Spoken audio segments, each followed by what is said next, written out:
Hi అండి. ప్రేమంటారా 45వ భాగం వినండి. సరే, నువ్వు కూడా జాగ్రత్త అన్నాడు కౌశిక్. నన్ను వదిలేసి పోవడం లేదు కదా అంది జో. అలాంటి ఆలోచనలు ఏమీ పెట్టుకోకు, తొందరగా వచ్చేస్తాను అని వెళ్ళిపోయాడు కౌశిక్. ఈ మధ్యన కొంచెం డిఫరెంట్గా బిహేవ్ చేస్తున్నాడు అనుకుంది జో. ప్రసాద్, దుర్గా వీళ్ళు ముగ్గురిని తీసుకుని నర్మదా దగ్గరికి వచ్చారు. అంతా విని, ఎంత ఇష్టపడకపోయి ఉంటే అలా అయి ఉంటాడు, వాడిని అపార్థం చేసుకున్నాం అంది నర్మద. నా వల్లే అలా అయ్యింది అనేది చాలా కష్టంగా ఉంది అత్తయ్య నాకు అంది అక్షు. మీ ఇద్దరు తప్పు ఉంది, పూర్తిగా నీ తప్పే కాదు. ఇద్దరూ కూర్చుని మాట్లాడుకుంటే సరిపోయేదానికి ఒకరికొకరు దూరంగా అయ్యారు. అది ఆ అమ్మాయికి అనుకూలంగా మార్చుకుంది.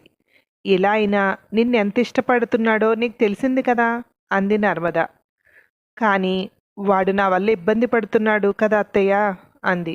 లేదురా, నీపై ప్రేమ తెలుసుకున్నాడు కనుక ఇలా అయ్యాడు. ఇప్పుడు చూడు, ఇది తగ్గిన తర్వాత ఇంకా రెట్టింపు ప్రేమ వస్తుంది నీపై అంది నర్మద. ఆ రోజు ఈవినింగ్ వరకు అక్కడే ఉన్నారు. వచ్చేస్తుంటే నర్మద చెప్పింది గ్రీష్మ, సాహితీలకు, కొంచెం అక్షుని చూస్తూ ఉండండి అని. చెప్పాలా ఆంటీ, అది మా బెస్ట్ ఫ్రెండ్ అయిపోయింది, మేం చూసుకుంటాం అన్నారిద్దరు. మీ ఫ్రెండ్షిప్ ఎప్పటికీ ఇలాగే ఉండాలిరా అంది నర్మద. అక్కడ నీలు, అక్షు వాళ్ళు ఉన్నారా వెళ్ళిపోయారా చూడమని తండ్రిని పంపించింది. 2 ఇళ్ళు లాక్ చేసి ఉన్నాయి అని చెప్పాడు ఉదయ్. అంటే వీళ్ళు వెళ్ళిపోయారా? అప్పుడే వెళ్ళిపోయారా? ఎక్కడ చదువుతున్నారో తెలుసుకోవాలి, అప్పుడు కృష్ణి కనిపెట్టడం చాలా ఈజీ అవుతుంది అనుకుంది. నువ్వు ఇంటికి ఎందుకు వచ్చావు? అక్కడే ఉండు. ప్రసాద్ కనిపిస్తే ఏదో ఒక మస్కా కొట్టి అక్షు ఏ కాలేజీలో చదువుతుందో కనుక్కో అంది నీలు. ఆయన ఒక పెద్ద కంపెనీకి ఓనర్, ఆయన్ని వాచ్మెన్ చేసేస్తున్నావు అంది సౌజన్య. వాళ్ళు ఎప్పుడు వస్తారు అని అక్కడ వెయిట్ చేసి చూసినంత మాత్రాన వాచ్మెన్ అయిపోరు. నువ్వు నోరు మూసుకో, అన్నిట్లోని తలదూర్చుకు, నాకు చాలా చిరాగ్గా ఉంది అంది నీలు.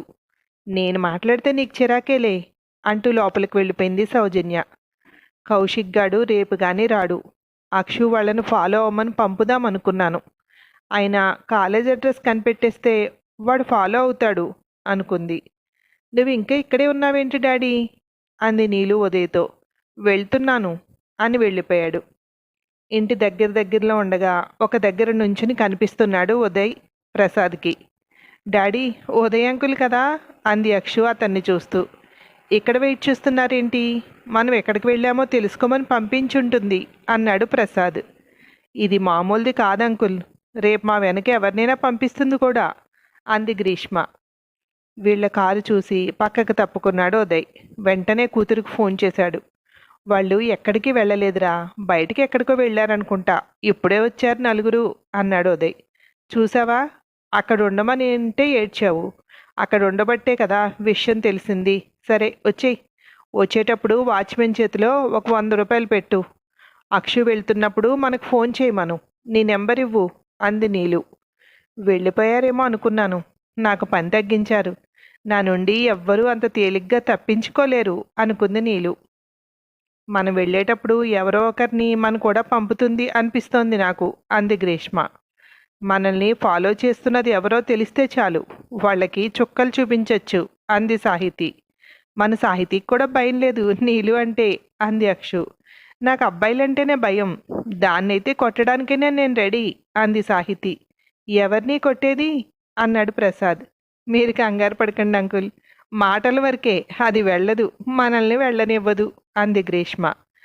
రేపు షిఫ్ట్ అవుతున్నారట కుమార్ వాళ్ళు, మీకు కాలేజ్ పోతుందేమో, వెళ్తారా అన్నాడు ప్రసాద్. ఉంటారులేండి 2 రోజులు అంది దుర్గా. నువ్వేమో ఫ్యాక్టరీకి వెళ్తున్నావు, నేనేమో ఫ్యాక్టరీ గోడౌన్ అంటూ తిరుగుతున్నాను, వాళ్ళని పట్టించుకున్నది ఎప్పుడు అన్నాడు ప్రసాద్. కుమార్ అంకుల్ లేరు కదా, నలుగురు చూసేది మీ ఇద్దరే చూస్తున్నారు. మేం కాలేజీలో క్లాసెస్ మిస్ అవుతున్నాం, రేపటికి టికెట్స్ తీసుకోండి డాడీ అంది అక్షు. సిద్ధు వాళ్ళు వచ్చాక రండి, అందరూ ఉంటే సరదాగా ఉంటుంది అంది దుర్గా. ఈలోపు క్రిష్ కూడా మామూలు అయిపోతాడు కదా, అందరం కలిసి వస్తాంలేండి అంది గ్రీష్మ. ఆ రోజు తొందరగా రావాలని కోరుకుంటున్నాను అంది దుర్గా. ఆ రోజులు తొందరలోనే వచ్చేస్తాయి ఆంటీ అంది సాహితి. అమ్మా, నీలుకి నువ్వు కాశీలో ఉన్నావని చెప్పాను. ఎప్పుడు కనపడితే అప్పుడు ఇప్పుడే వచ్చానని చెప్పు అంది అక్షు. అది నన్నెప్పుడు చూడాలిరా? ఎర్లీగా వెళ్తున్నాను, లేటుగా వస్తున్నాను అంది దుర్గ. నాకు తెలిసి మన వాచ్మెన్ని మేనేజ్ చేస్తోంది అనుకుంటా. మన విషయాలు అన్నీ తెలుస్తాయి అంది అక్షు. ఏం పర్లేదురా, నేను చూసుకుంటాలే అంది దుర్గ. ఎర్లీ మార్నింగ్ ఎయిర్పోర్ట్ దగ్గర సిద్ధంగా ఉంది నీలు. కౌశిక్ని తీసుకువెళ్ళి హోటల్ రూమ్ బుక్ చేసి అక్కడ పెట్టింది. వాచ్మెన్ ద్వారా రేపు ఈవినింగ్ అక్షు వెళ్తున్నట్టు ఇన్ఫర్మేషన్ వచ్చింది. అదే ట్రైన్కి కౌశిక్ కూడా టికెట్ తీసుకుంది. అక్షు ఫోటో కౌశిక్కి పంపించింది నీలు. ట్రైన్ ఎక్కించడానికి ప్రసాద్ వచ్చాడు.